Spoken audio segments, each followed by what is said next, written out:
एक important development है, और वो ये है कि बांग्लादेश के जो फॉरेन मिनिस्टर हैं वो अपने पहले विजिट पे इंडिया आ रहे हैं। One reason is to say thank you India, since the objective of Sheikh Hasina, she has won the elections, India की आशीर्वाद थी। तो देखिए, पाकिस्तान और ईरान के बीच चल रहे तनाव के बीच एक बड़ी जानकारी आ रही है सामने। ईरान के हमले के बाद अब पाकिस्तान ने ईरान पर अटैक किया है। सो इट मींस के they are giving so much value to India and they are returning the favour, वो इंडिया को फेवर रिटर्न कर रहे हैं। Second, India also wants a regional player should come forward so that to compensate what Maldives is doing.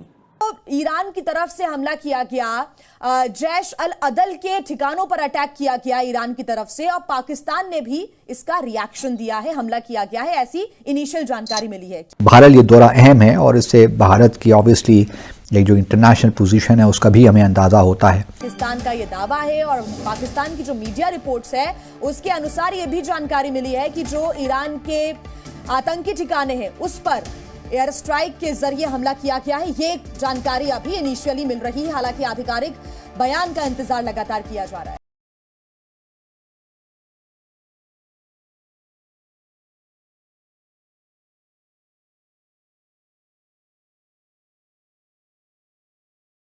India also can't afford to lose Maldives. अगर Maldives dependent हो जाता है China पर तो चाइना उसको खा जाएगा। चाइना के वहाँ पे शिप्स आ जाएंगे, चाइना के वहाँ सिक्योरिटी एयरपोर्ट बनाकर Chinese will be all over that place. So India can not let Maldives become a China's military base.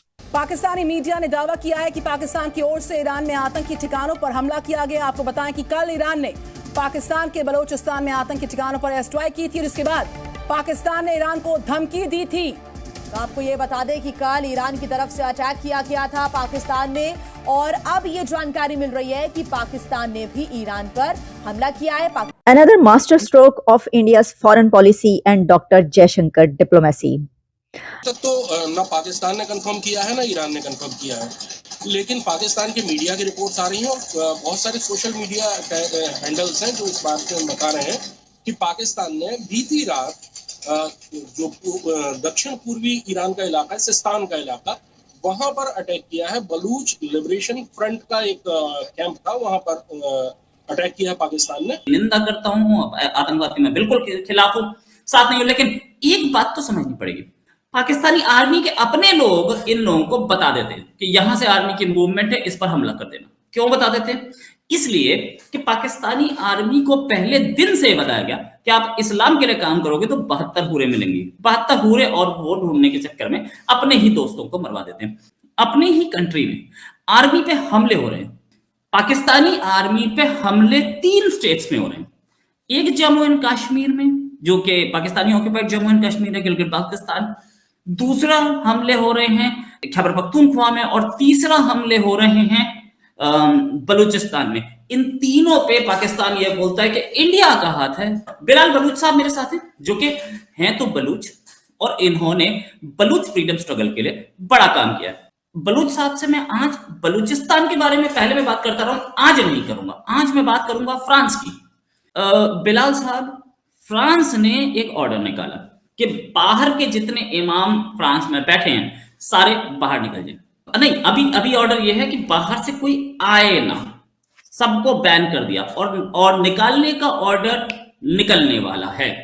ये बाहर के इमाम फ्रांस में कुछ गड़बड़ है, क्यों नहीं निकाले जा रहे हैं ये इमाम? देखिए, मैं बलोच हूं, मगर मैं एक फ्रांस का शहरी हूं, शायद आपके नागरिकों को पता नहीं होगा। एक चीज आपको समझनी पड़ेगी कि अब हर चीज अंडो हो रहा है। कोई मौलवी जिसकी इतनी दाढ़ी है वो अलग बात है, उसकी एजुकेशन तालीम कितनी है, मासवा है मदरसे की या रिलीजियस। मेंबर पे बैठता था जुम्मे के खुतबे में, जो दिल में चाहे बोल दे। अब ऐसा नहीं होगा। अब आपको फ्रांस की मर्यादा को, फ्रांस की वैल्यूज को रिस्पेक्ट करना होगा। आप ये कहें कि मेरा मजहब दुनिया का सबसे बेहतरीन मजहब है, बाकी मजहबों को मैं मानता नहीं हूं, बाकी लोग जो मेरे मजहब को फॉलो नहीं करेंगे मैं उसके गले काटूंगा, दिस इज नॉट एक्सेप्टेबल। तो आपको क्या लगता है ये क्यों, ये दाएं बाजू वालों को क्या मसला है हमारे? हमने जिहाद कर करके देख लिया, फिर हम ही उन्हीं जिहादी जमातों से फिर हम लड़ के देख रहे हैं, एक एक को ख़त्म करने की कोशिश कर रहे हैं, लेकिन वो माइंडसेट जो दाएं बाजू का माइंडसेट है जो कि हॉकिश है, आपको क्या लगता है ये जो 15-18 साल पाकिस्तान में लगे हैं, इसके बाद भी तब्दीली क्यों नहीं आ पा रही? क्योंकि सर जो हमने एक माइंडसेट लोगों का बना दिया है जो कि तालिबानी माइंडसेट है, उसमें से हम निकल नहीं पा रहे हैं और उसमें निकलने में बहुत सालों लगेंगे। सबको यही लगता है कि बस हर जगह मुसलमानों की ही हुकूमत होनी चाहिए और हर जगह मुस्लिम ही होने चाहिए। वैसे मजेदार बात यह है कि हमें वो सऊदी अरब से शिकायत करने की भी हिम्मत नहीं है, लेकिन हमें साथ साथ चाइना को भी कुछ कहने की हिम्मत नहीं है। अगर चाइनीज मुस्लिम्स के साथ कुछ हो रहा है या उइगर मुस्लिम्स के साथ कुछ हो रहा है तो हम उस पर भी आवाज नहीं निकालते। लेकिन एक बात जरूर है, वो ये कि ज़ैद हामिद साहब जो हैं वो एस्टेब्लिशमेंट के बंदे कहे जाते हैं, तो हो सकता है कि अभी उन्हीं को कहा गया हो कि जी आप इस तरह की बात कर लीजिए, क्योंकि गवर्नमेंट की तरफ से तो कोई स्टेटमेंट नहीं आया। गवर्नमेंट ने कोई एतराज नहीं किया, गवर्नमेंट की हिम्मत ही नहीं है, एक बार कह के देंगे, सऊदी अरब वाले कहेंगे चलो हमारे पैसे कटो। एक बात आओ, स्मृति ईरानी सऊदी अरेबिया गई, ईरान से कोई कमेंट आया नहीं, तालिबान की तरफ से कोई कमेंट आया नहीं, तुर्की की तरफ से कोई आया? दुनिया में इतने सारे मुसलमान देश हैं, किसी एक ने उठाकर कहा कि भाई सऊदी अरेबिया ने गलत किया?